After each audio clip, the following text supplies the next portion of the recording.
Well, my name is Herman Maxwell. I attended Shades Cahaba back in 1967-68 year.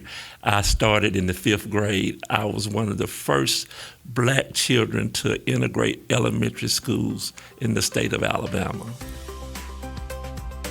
Welcome to the Shades Cahaba Oral History Project. I'm your host, Sean Wright.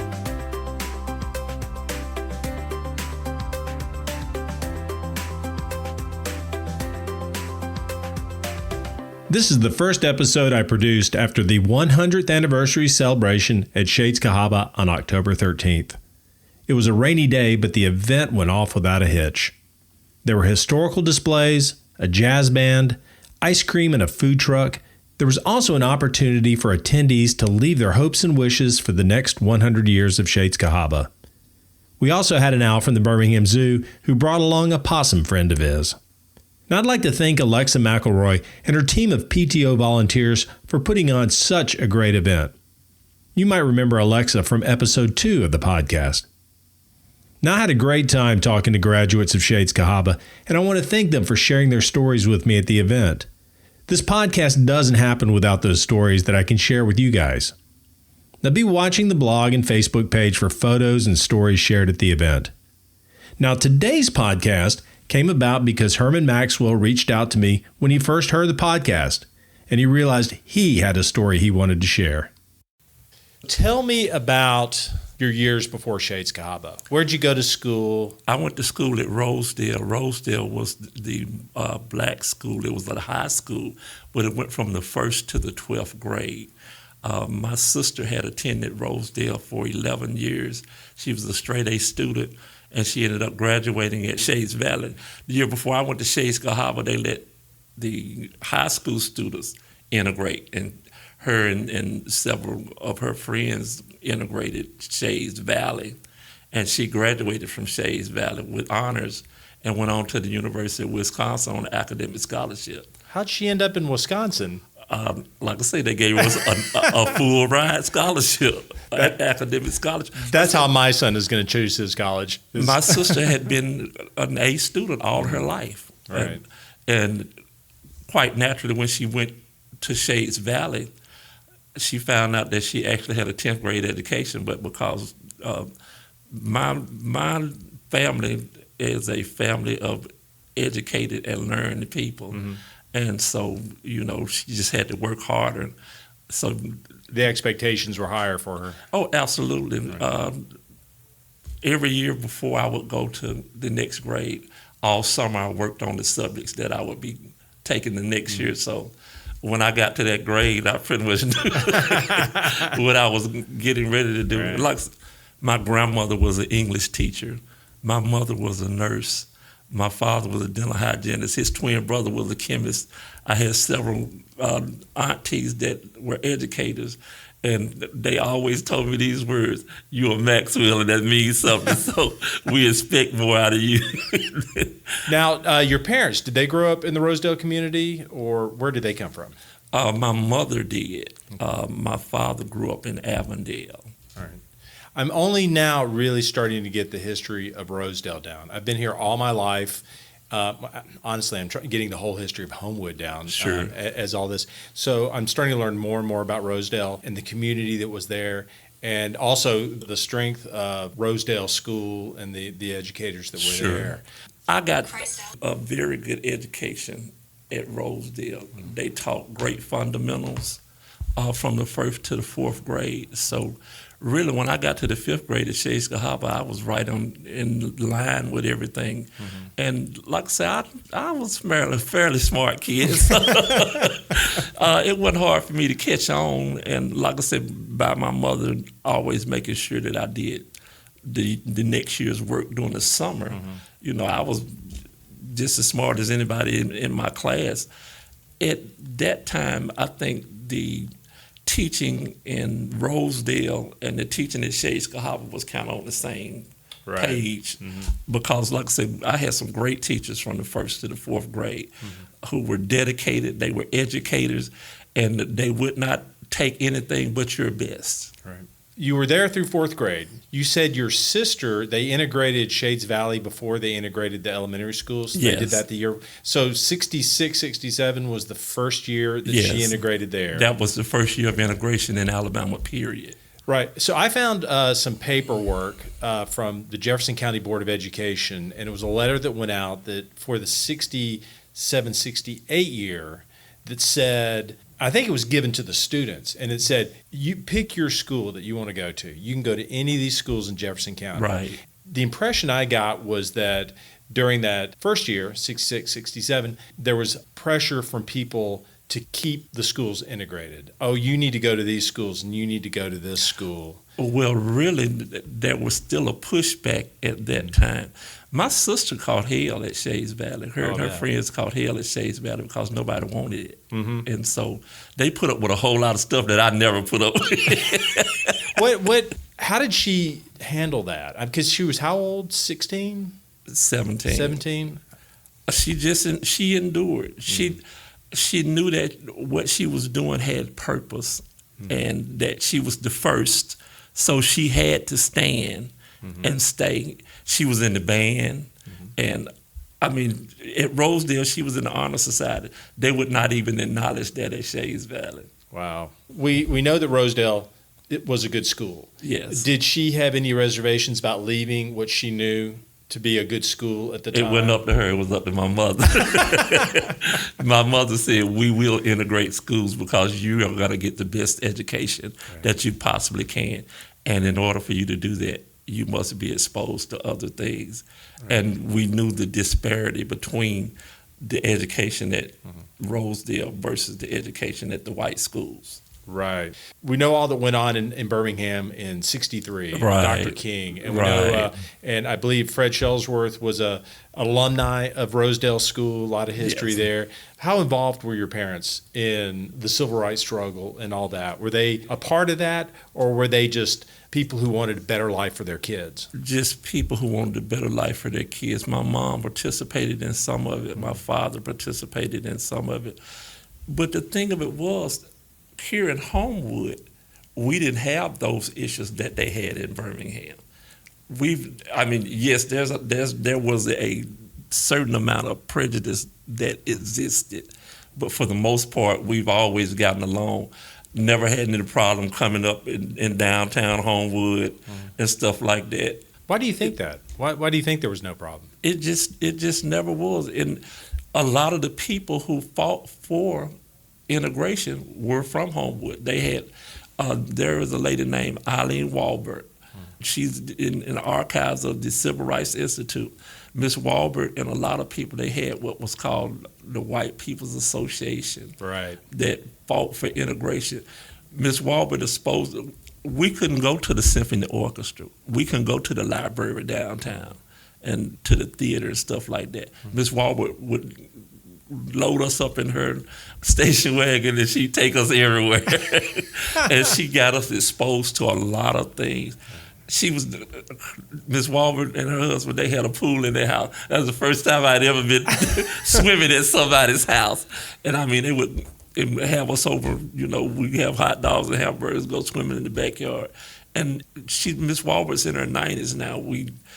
On a yearly basis, we make sure we do something with her every year. Those of us that were part of what she had her hand in as far as helping us to make the integration process as smooth as it possibly could be.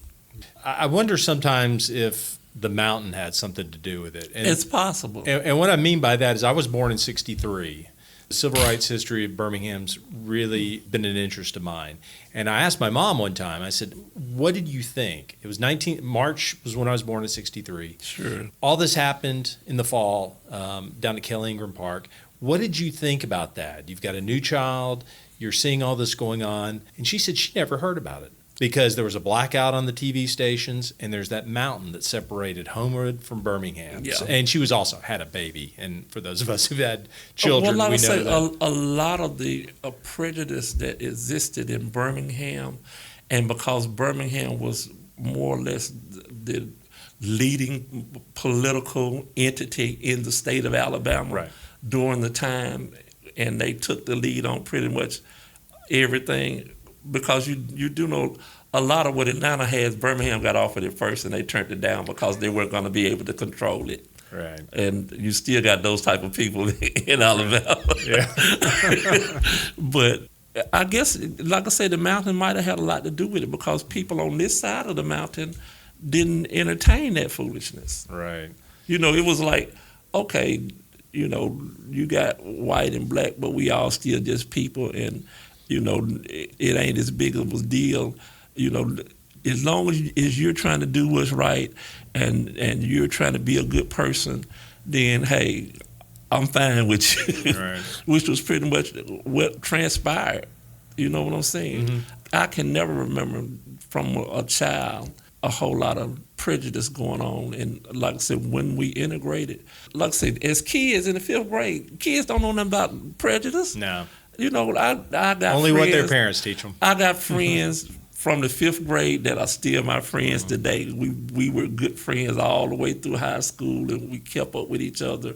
I pastor a church, and I do an internet broadcast. A bunch of my high school friends watch my internet broadcast.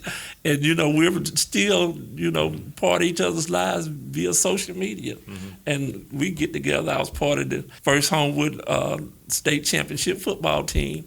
We still get together from time to time. Of course, you got to get together and tell those stories.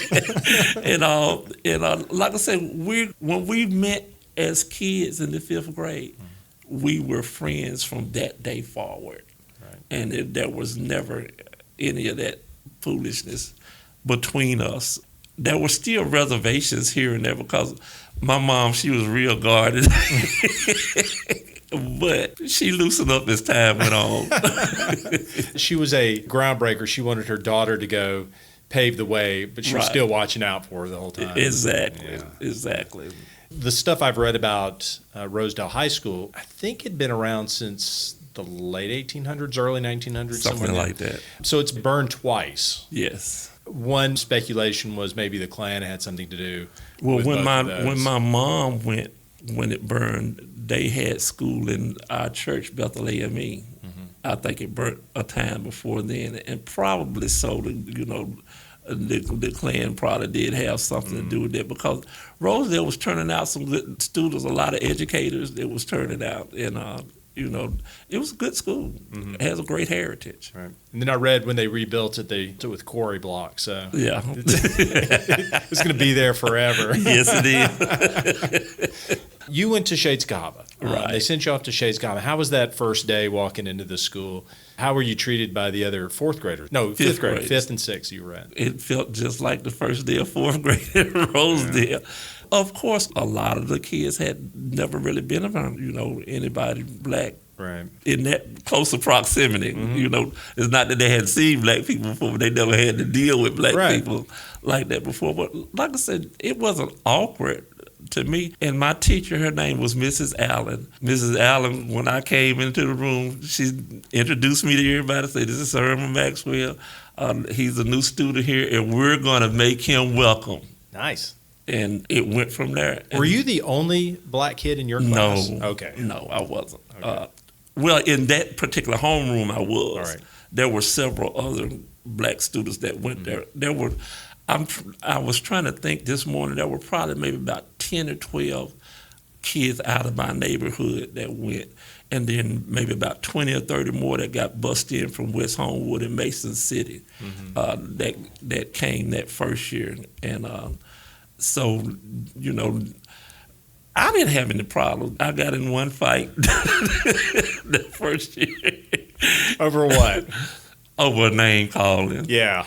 I got sent to the principal's office. You know, I was always a pretty big kid. And so I was taller than the principal was. And she was talking about paddling me.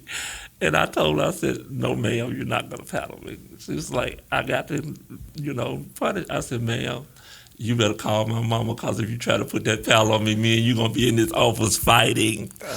And she called my mother. My mother walked up to the school, and my mother asked me what happened. I said, "He called me out of my name. Right. And you told me what to do in that circumstance." And she told the principal, "I'd advise you, however you want to do it, get the teachers to do it and make your announcement to let them know that if they called him out of his name what the consequences are going to be. Now, he's not going to just start stuff, but for that, it's going to be a problem. And so after that, that was the only time I had that problem. Right. Well, that's great. You nipped it in the bud. Yeah, that was the first and last time I had that problem. I hated the paddling. I got paddled twice in middle school. One reason it was not a paddable offense, and the other one, I was just caught in the middle of two kids who were cutting up. Okay. So I've never been a fan of the paddle. I wasn't necessarily a fan of it, but I promise you these kids would be a lot better if they still had it. Yeah, well, that's true. They'd be a lot better if they still had it. We can just take away their video games now. I went to first grade at All Saints, which is where I'd gone to kindergarten and all that. And then second grade was the first year that I came to Shades Cahaba, and it was 1969, 70, I believe, or no, 70, 71 might have been my first year. So I was just past you. And I remember being in the hallway one time, and one of the kids, I don't remember who he was, but he pointed down there and he said, "You see that girl down there?" I said, "Yeah." And he goes, "That's the first black person to come to Shades Cahaba." Okay. And that blew my mind. Because at that point, I didn't realize that. I guess that was the first time I was aware that whites and blacks went to separate schools. And I've never forgotten it. I don't even know who she was. And she couldn't have been the first. And the thing of it was, if you go to the Civil Rights Institute, the law said separate but equal, and there was no equality whatsoever. No. For 100 years, after the Civil War and emancipation. Yeah, there was no equality. Yeah. I mean, all of the books that they got at Rosedale were secondhand, 5-6 years old, from the new version that they were given in the white schools and stuff like that. But the teachers made do because, like I said, they were real educators, and they went the extra mile to make sure that they taught the kids what they needed to know. The last graduating class at Rosedale, the last senior class, was 1968, I believe. And I don't know the history of why they closed it. Did everybody go to the other schools? I think the last graduating class probably might have been 70. Okay. Because, I started in the 5th grade. Everybody had to come to Homewood Junior High School when I went to the 8th grade. Right. So I went 5th and 6th Shades Cahaba, and then went to Homewood Junior High School in the 7th. The next year, everybody from Rosedale came. Okay. So, like I said, probably 70 might have been the last graduating class. Did they just want to close it just because there were other schools, or was it at that point all the students from Rosedale had decided to go to the Homewood schools? At that point, the integration process said that all kids had to have the same education. Okay. So, therefore, when the white kids gonna go to Rosedale, so it went the other direction. Tell me about your time at Shades Cahaba. This is a Shades Cahaba podcast, so it sounds like you had some really great teachers. One of the first things I learned at Shades Cahaba was how to speed read. That was major for me. When you sent me that email, I kind of got a little jealous because I'm a slow reader. I enjoy reading, but it takes forever. So I don't want to be in book clubs or anything like that because I'll read the page 2 and 3 times. And when you mentioned speed reading, I thought, that's a skill I probably needed. Oh, when I learned how to speed read, it really made me too smart for my own good. Because like I said, number one, my mother would make me study for the next year all summer long. So when I learned how to speed read, I was doing homework in class while the teacher was explaining stuff to other people because I could read the assignment in half the time most people could. I need your mom to come take care of my kids because I can't get them to do any of that. But yeah, that was the first thing that Shades Cahaba did for me, was help me in that area, and that helped me in a lot of other areas, in which it still helps. I didn't have to do a lot of reading as a pastor for preaching and teaching and that type of thing, and just for my own source. Like I said, I can go through stuff pretty fast most times that I need to. And if I need to go back, I've already went through it in half the time it would have normally taken somebody that didn't know how to speed read. Right. And so was it Mrs. Allen was your... She was my 5th grade. And your 6th grade teacher was? I don't remember. I've been trying. I've been trying my best to think of who it was, but I do not remember anybody but Miss Allen. Miss Allen made a great impression upon me because she was really nice to me, and the thing about it was, they really didn't have big expectations for the black children, and I blew that out of the water because I was an A student. Right. So after she saw that I was just as smart as the white children, she took a special interest in me. And like I said, she was always from day one very nice to me. And I've never forgotten that.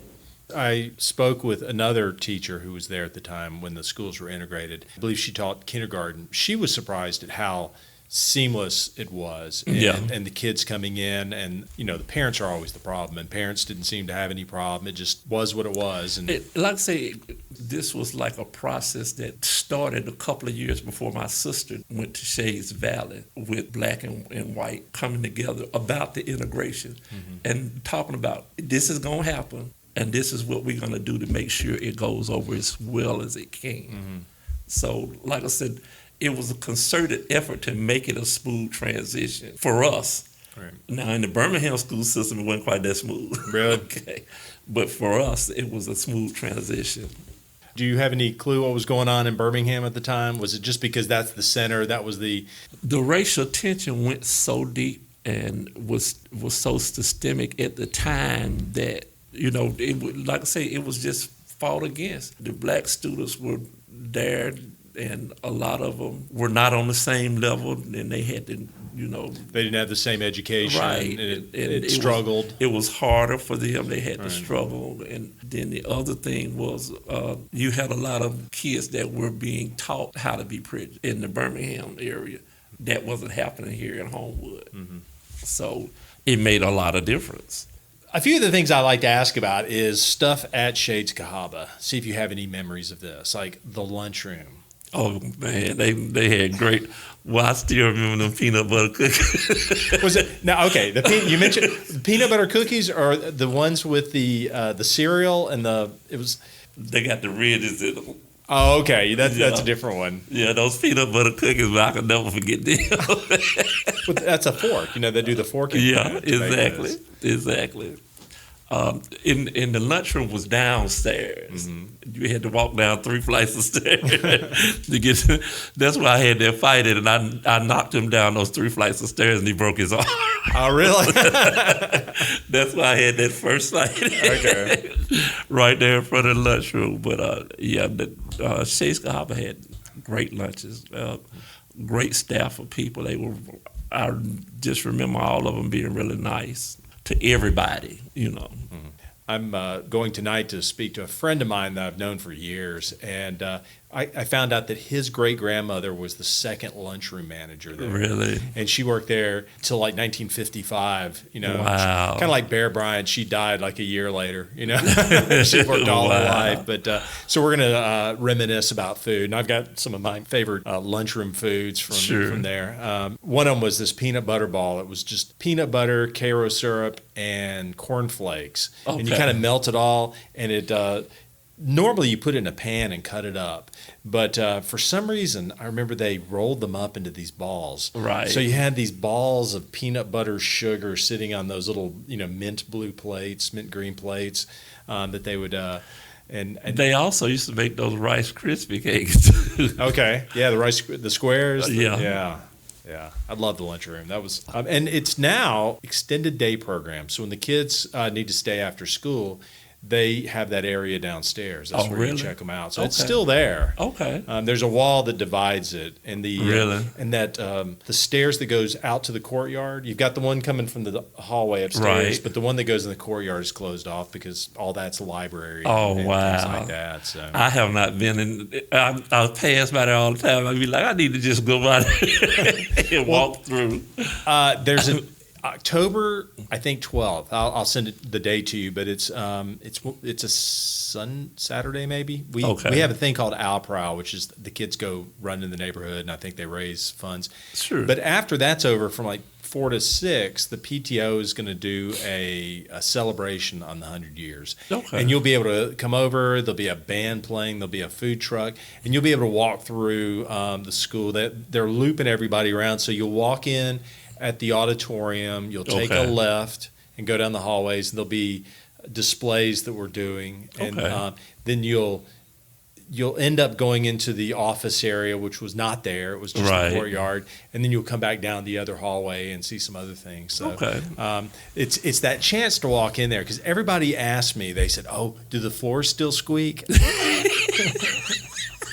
And I'm like, yes. And they're carpeted. There's carpet on all of it, but they still squeak. They still squeak. And I've got to go get some sound of that one day. Wow. Afternoon.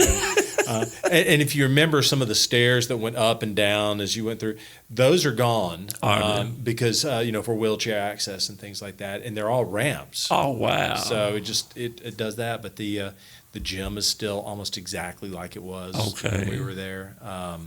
They've added on another little wing that I can't quite describe, but it's kind of on the side of the gym over there. And boy, did we have some great times in that field out in the back. Yeah. Oh my God. Yeah.